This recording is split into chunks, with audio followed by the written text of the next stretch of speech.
Graça e paz a todos.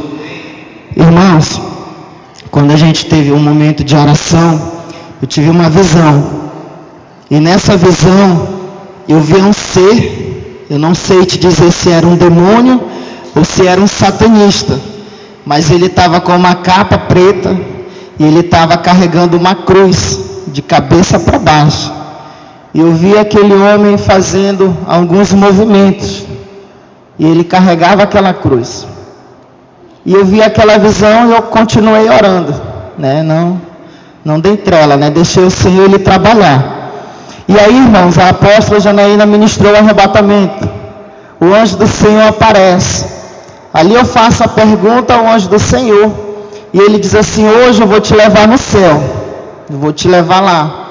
Quando eu cheguei, irmãos, na entrada do céu, tinha um anjo. E ele estava vendo o meu nome no livro, para saber se eu podia entrar ou não. E de repente, irmãos, o anjo do Senhor disse assim: eu vou te mostrar um demônio, que ele vai procurar o teu nome no livro da acusação. E aí eu vi, irmãos, aquele demônio procurando o meu nome, em um livro meio que rasgado, o livro meio que manchado, sujo, meio amarelado. Irmãos, ele procurava, irmãos. Quando ele chegou assim na metade do livro, ele viu o meu nome lá. E estava riscado com uma caneta da cor vermelha. E ele ficava muito irado, irmãos. E o anjo diz assim: você pode entrar, porque ele não encontrou o teu nome no livro da acusação.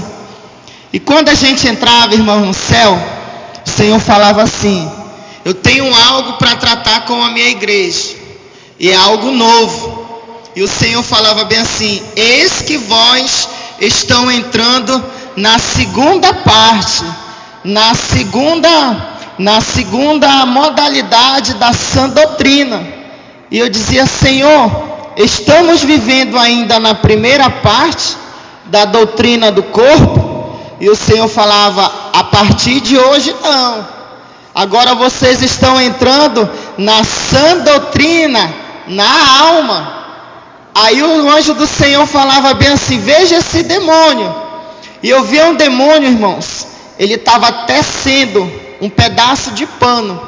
E ele tecia aquele pedaço de pano e começava a costurar aquele pedaço de pano em um coração vivo. E eu via um demônio, irmãos, a mais ou menos ele tinha uns 7 metros de altura. E ele estava sentado numa cadeira, tranquilão, irmãos, à vontade, tecendo um pedaço de pano. E ele começava a costurar aquele pano naquele coração.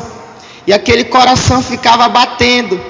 Aí o anjo do Senhor disse bem assim: aqueles que achavam que estava difícil fazer todo o sacrifício no seu corpo, aí o Senhor começou a falar: a tirar os atavios, a tirar os adornos, porque eu já trouxe outros arrebatamentos, que é pecado que a mulher venha pintar o cabelo, que é pecado que os homens venham usar roupas indecentes, e as mulheres também, pois é agora que vai ficar difícil. O Senhor falava assim: é agora que vai ficar difícil, porque vocês estão entrando na sã doutrina, na alma.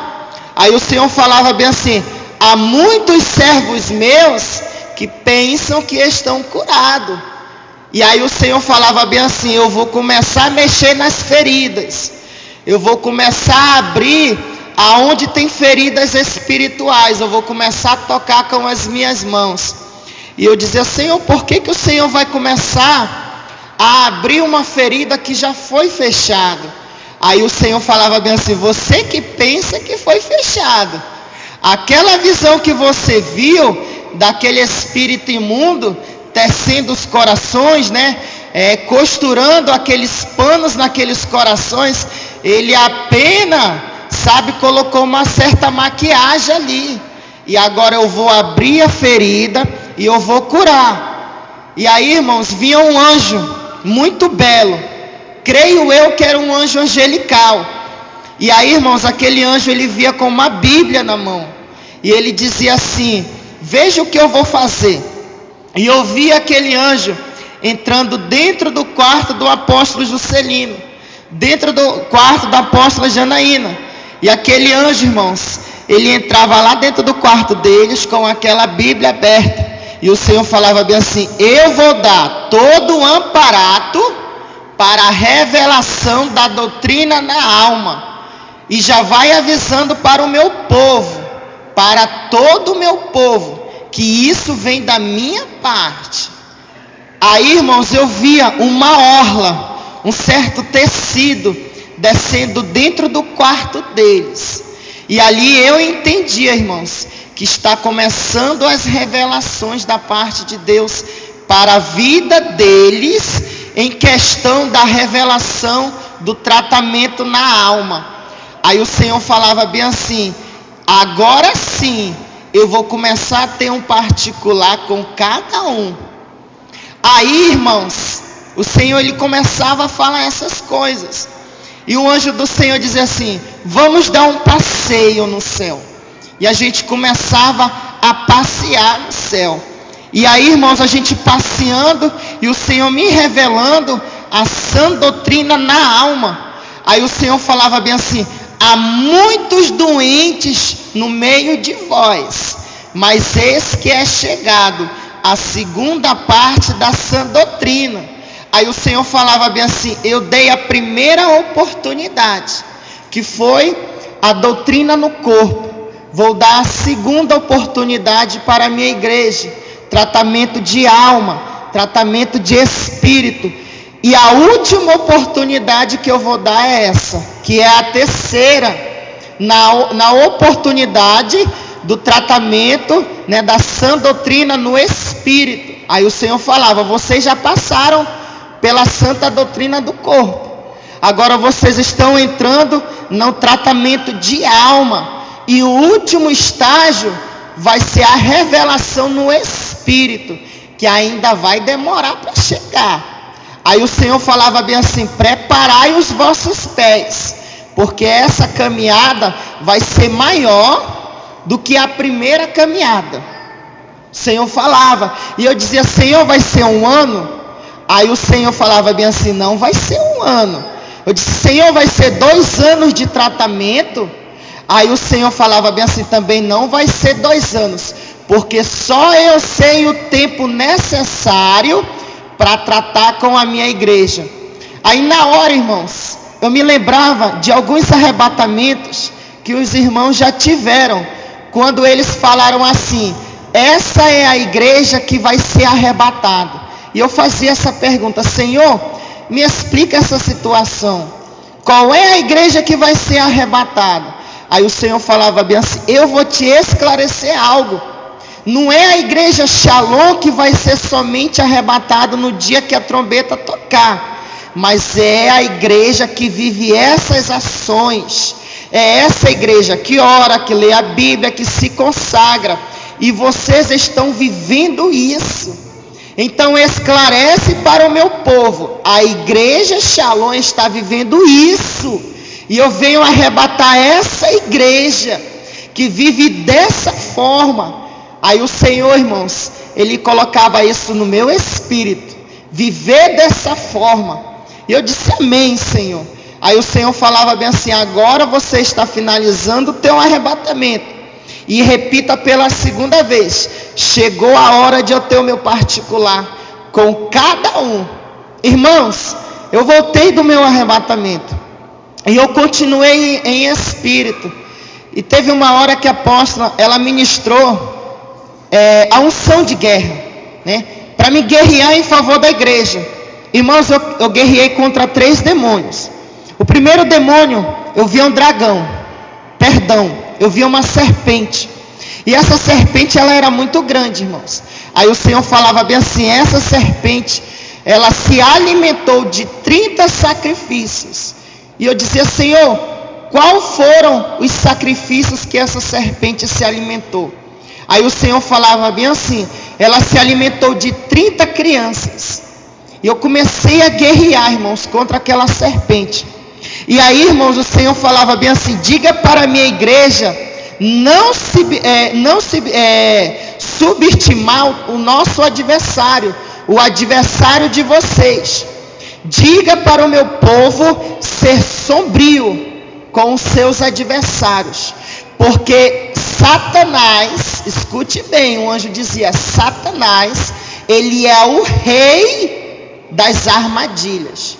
E eu comecei, irmãos, a guerrear contra aquela serpente. E eu via, irmãos, os irmãos na guerra. Eu via a igreja do Senhor, os soldados guerreando.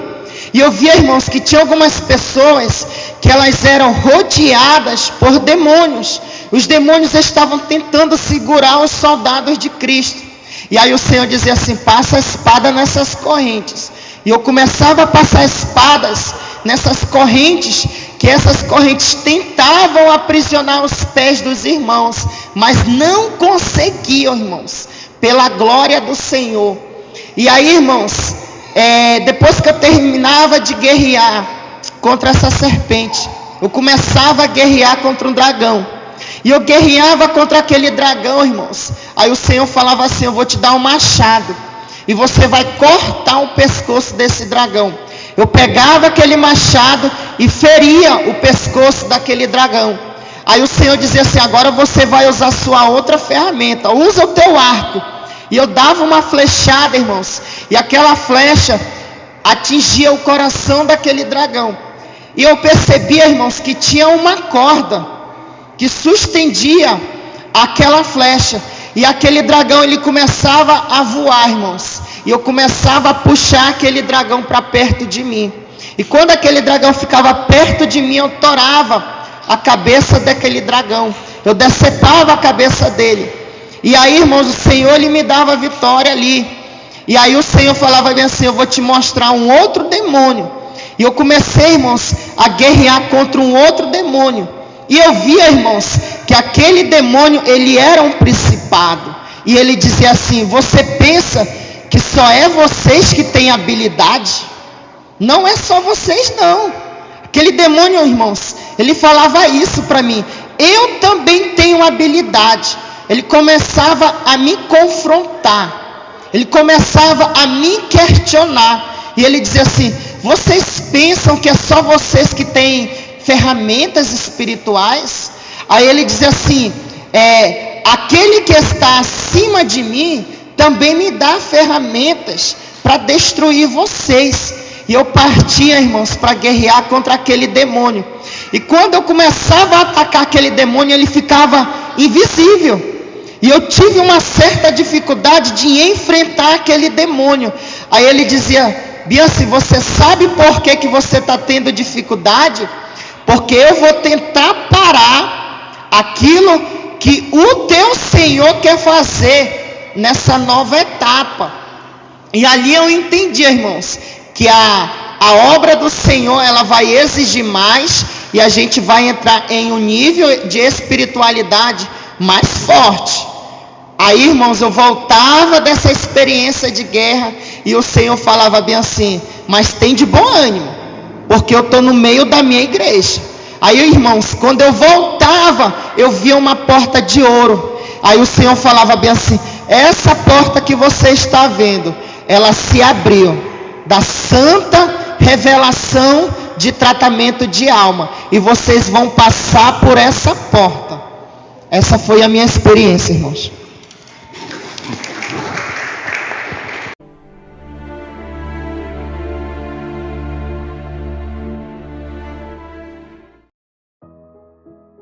A graça e a paz, povo de Deus. Aqui é o apóstolo Juscelino Alves. Quero começar o nosso comentário acerca dessa experiência com uma palavra que está lá em Mateus, capítulo 22, versículo 37, que diz assim: Respondeu Jesus, ame o Senhor seu Deus de todo o seu coração, de toda a sua alma e de todo o seu entendimento. Glória a Deus, a graça e a paz, irmãos, novamente.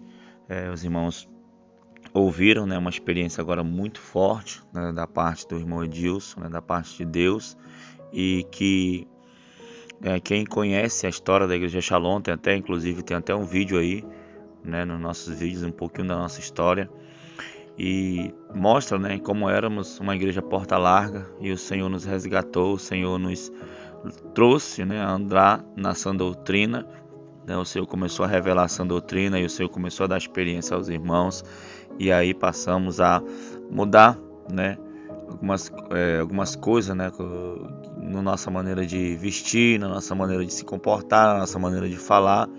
Enfim, irmãos, irmãos sabem a história. Quem não sabe, procura depois aí o vídeo que você vai ver. Irmãos, sã doutrina não é só corpo, né, mas como nós acabamos de ler, né, alma, né, entendimento. Sabe, que e nessa experiência do irmão disse, você viu que o Senhor dizia isso, né, que chegou o momento agora da doutrina na alma. O que é uma pessoa ser doutrinada na alma, queridos? Sabe, talvez tenha pessoas que guardam essa doutrina, deixam de usar maquiagem, deixam de usar aquelas outras várias coisas por questão de medo, né, de ir pro inferno, por questão de que alguém tá vendo, pastor, alguém, sabe, queridos? Mas o fato é que quando a nossa alma ela está tratada, quando a nossa alma ela está curada, é um prazer, sabe, queridos, andar nos caminhos do Senhor. É um prazer fazer a diferença na terra. Sabe, quando você é curado na sua alma, quando você é doutrinado na sua alma, você vai no seu trabalho, você sabe quem você é em Cristo. Você está na sua escola, você sabe quem você é em Cristo. Você está na rua, no ônibus, no trem, no avião. Você sabe quem você é em Cristo. Você sabe que a sua alma pertence ao Senhor. E aí se encaixa esse versículo que Jesus disse, né? Amarás o Senhor teu Deus de todo o teu coração, de toda a tua alma. Sabe, queridos, muitas pessoas querem a bênção, mas não querem se entregar totalmente ao Senhor Jesus. Eu já falei algumas vezes, quando alguém tem o nosso coração, tem nosso corpo, a nossa alma, tem todo o nosso ser. Amém, apóstola, não é isso? É isso, né? Nós estamos agora em outro nível, entrando no nível de santificação da alma. Eu já havia falado isso à igreja. E sempre onde eu vou, onde eu tenho ministrado sobre a sã doutrina do Senhor, eu digo que vai muito além do que a doutrina do corpo, das vestes, santificação das vestes, mas que ia chegar esse momento que Deus tinha que tratar a nossa alma, né? O nosso caráter, a nossa identidade em Cristo, como é que nós estamos por dentro, né?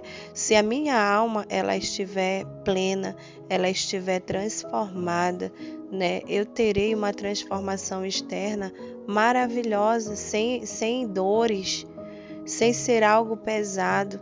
Como eu tenho dito, que difícil não é guardar a doutrina das vestes do corpo, de renunciar aos atavios, renunciar a determinados modelos de vestes, renunciar a essas coisas. Isso não é tão difícil. Difícil mesmo é ter uma alma tratada, uma alma que reflete a imagem do Senhor, uma alma cheia de amor pelo Senhor, uma alma que resplandece o amor de Cristo, irmãos. O difícil é manter a chama acesa do Espírito Santo. O difícil é exatamente manter essa presença gloriosa na nossa vida, né? E nós chegamos a esse nível de tratamento, estamos nos preparando. Vem aí mais seminários de santificação e doutrina, e é um outro nível que o Senhor está nos levando, porque o Senhor, Ele quer nos preparar plenamente para a volta do Senhor. 1 Tessalonicense será uma realidade na vida das igrejas de doutrina, para a glória do Senhor. As que verdadeiramente têm dado lugar para o Senhor ensinar, para o Senhor moldar, para que o Senhor faça a obra. Nós temos colocado na disposição de Deus, na posição que o Senhor quer que estejamos, para que se levante muitas igrejas de sã doutrina, verdadeiramente genuína, sem nenhum tipo de embaraço, e que ame a vida e que estejam se preocupando, né, que vidas morem no céu, sabe? Esse é o desejo do nosso coração. Amém, apóstolo? Amém, queridos. Eu fiquei feliz, né, quando ele disse assim, que não é a igreja Shalom que vai subir assim, não é, sabe, a igreja que pratica, né, a verdade. Eu fico feliz, irmãos, porque em nenhum momento nos sentimos maiores ou melhores que ninguém, em nenhum momento nos sentimos idolatrados, em nenhum momento nos sentimos, sabe, superior a alguém, não. Muito pelo contrário, a palavra de Deus fala que aquele que está de pé, ore e vigie para que não caia. Então nós temos estar atento até a isso também, a ação do maligno, a ação daquilo que pode preencher o nosso coração. E nós continuamos clamando, continuamos buscando pela madrugada. O Senhor continua arrebatando pessoas, o Senhor continua, né, nos visitando, trazendo revelações, sabe, visitando a igreja, trazendo batismo com o Espírito Santo, dons espirituais. E isso, irmãos, com todo zelo, como diz lá em Coríntios, procurai com zelo os melhores dons. Então, o desejo do nosso coração é que essa unção também chegue, não só aqui na Igreja Shalom, não, mas em todo o Brasil, em todo o mundo, aonde, né, essas experiências chegarem. O desejo do nosso coração é que você aí também tenha as suas experiências, você aí também esteja preparado para a volta de Cristo. Amém, queridos? Vamos orar. Senhor, meu Deus e meu Pai, querido Pai amado, muito obrigado por essa experiência. Pai, querido Pai amado, eu peço, Pai, que essa unção chegue, Pai, na vida dos teus filhos também, que teus filhos possam ter visões, revelações, experiências fortes contigo. Pai, querido Pai amado, que possamos realmente, Pai, entregar não só o nosso coração, mas o nosso corpo, a nossa alma, o nosso espírito, nossa vida totalmente a Ti, Senhor. Então abençoe este homem, esta mulher, este jovem, esta jovem, meu Pai. Senhor, que venha uma unção sobre ela, que venha, meu Pai querido, Pai amado, o Teu poder sobre eles, Senhor, Pai, e que o grande avivamento chegue, meu Pai, até os 4 cantos da terra. Pai, muito obrigado. Sei com cada um dos Teus filhos, em nome de Jesus. Amém e amém. Que Deus te abençoe em nome de Jesus. Tome posição como um soldado forte. Não perca o teu alvo, desafia até a morte. Mesmo subjugado, atingido e humilhado, não desça do seu barco, a vitória é do outro lado.